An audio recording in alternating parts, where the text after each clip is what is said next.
السلام عليكم ومرحبا بكم من جديد في حلقة جديدة من بودكاست صوت الروح مع بودكاست. اليوم ما غاديش نهضروا بزاف على النصائح بحال اي بودكاست. غادي نحكي لكم قصة قصيرة. تخيل معايا دخلت شي واحد قاعة كبيرة كلها مرايات، وكل مراية كتبينك بشكل مختلف. مراية كتبينك قصير، واخرى كتبينك ضعيف، وواحدة كتبينك مشوه. لكن ما كاين حتى مراية كتبينك كيف ما انت. هنا كتبدا تسول راسك، علاش انا ماشي بحال الناس؟ علاش انا ناقص قدام الاخرين؟ السر هو ان هاد المرايا بحال السوشيال ميديا والمقارنات ماشي هي الحقيقة. الحقيقة انك عندك نسخة اصلية، ماشي صورة محرفة. الحلول غادي نوريهم ليك من خلال القصة.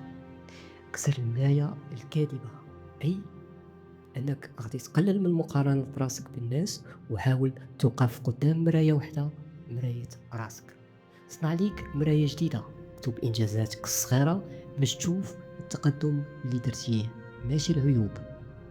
تقبل أن كل واحد عنده قاعة ديال المرايات، حتى اللي كتشوف كامل وناجح. حتى اللي كتشوفه كامل وناجح هو بدوره كيتقاتل مع مرايا ديالو. صنع طريقك بلا مرايا.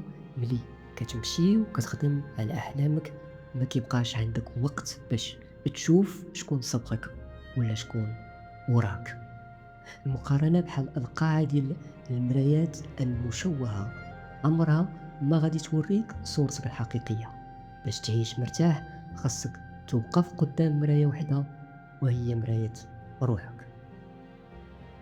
ما ديرش بارطاج، ما ديرش جيم، وما ديرش كومونتير.